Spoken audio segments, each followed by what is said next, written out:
Hello, World of Tank Blitzers. It's Littlefinger. Today I've got a subscriber replay in the Hellcat that I wanted to share with you. Just a recap of this tank.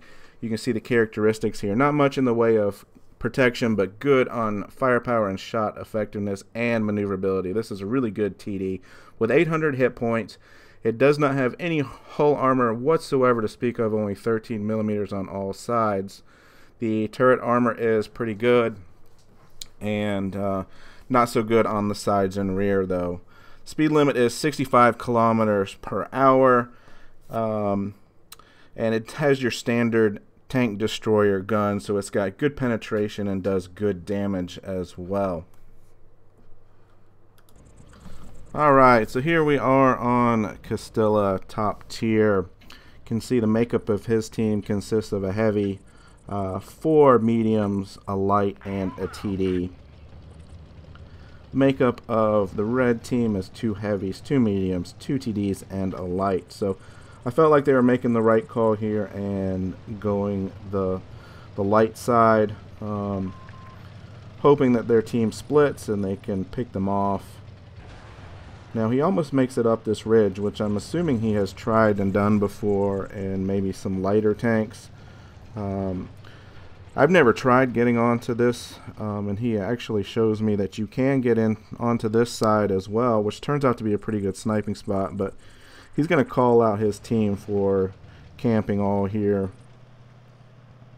And you look at that Leo, there's no way he's going to do any damage from way back there with his horrible dispersion, but anyway, he manages to climb the hill. He can get shots up over this building, and he's going to put a shot into the victory there. SU-100Y is moving in fast. The VK-36 is also moving in fast. And turns out that he ends up losing his footing, so to speak, on the side of this hill and ends up sliding down. Not so sure if that wasn't a bad thing, because you can see they've got 2 tanks on the flank that are moving around on the ARL. So he's going to work himself into a way to get in position here and start getting some shots in. He doesn't aim and he misses that shot on the victory, but he's not going to make that mistake twice. You can see that he's doing a good job of just backing up out of the line of fire when he is reloading. Finishes off the victory and gets real lucky to get a bounce off that VK there. Things have started to even out just a little bit when he slides into the water again and is just a few seconds away from drowning. He manages to get himself above water, and then we'll just go ahead and cross the stream and get over to this ridge line here so we can get some more shots. Nice shot on the VK without even aiming. And he's really patient here. Trades shots the first time, but does a great job here in baiting the VK into taking a shot. You can see the rocks fly so he can move in, aim, and take his shot. And he's trying to do it again.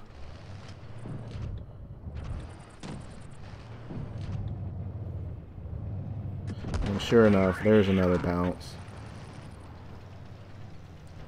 So he's going to go in and finish off this VK. Meanwhile, it's 4-on-2. The Leopard's closing in, and they're going to finish off the T-34-85 that's been sitting in the back all game. So he does the right thing here, and he backs up, gets himself back over the ridge and out of the line of fire, at least from the VK. The Matilda moves forward, so he gets a shot in on him. Now it's 4-on-1. He just wants to put this Matilda away, and he gets that shot in there. So again, the VK is starting to climb the hill. The Leo's all the way in the corner, so he's going to do the right thing in my opinion here, and he's going to back away And I've always said this, when you find yourself in a 3-on-1 situation late in the game, you want to get distance between yourself and the enemy and hope that their aggressiveness makes them separate from each other and they don't attack you all together. That way you get more of a chance to pick them off one at a time. So he's come up to this nice little spot here. That's pretty difficult to get to unless you've got the speed from coming down the Castilla Hill there. So basically he's got himself hull down and he's playing it patiently, which is another good thing to do when you're the last tank alive. Don't want to get overly aggressive and get yourself into a bad situation. So as he's backing up to try and get a shot in, he sees the leopard, gets a shot in on him. And really nice shot there. Not sure what that Leo was thinking. So now it's just 2-on-1. And we haven't seen the other tank except when he was lit up on the other side of the map. So he must be AFK at this point in time. So this VK is going to try and climb the hill, but obviously 0 gun depression, so he's not going to get any shot in there. Takes a wild shot and misses it, but again, doing a great job. VK is looking to get up and get shots in.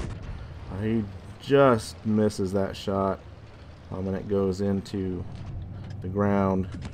Gets another shot in. The VK misses, so all he has to do at this point in time is come over the top and finish him off. So now it's just a matter of finding the last guy. If he was paying attention, he knows that he was last spotted at the waterfall. So he's already switched over to HE. And sure enough, there he's spotted. Aims it up, 263 damage into the side. It's going to take 2 more shots. He's going to gloat a little bit here. Not sure how I feel about that, but anyway, it was a well-played game with 6 kills. And might have given him a little provocative commentation if I was in that game, especially on the losing side, but good game there. So here's proof of his mastery. Pool medal, Klobanov. And you can see by the damage here, not much help from the PZ4, the Leopard, the M4 really. So he had to carry this one, that is for sure. So anyway, guys, have fun out there, stay safe, get educated, not fingered. Littlefinger out.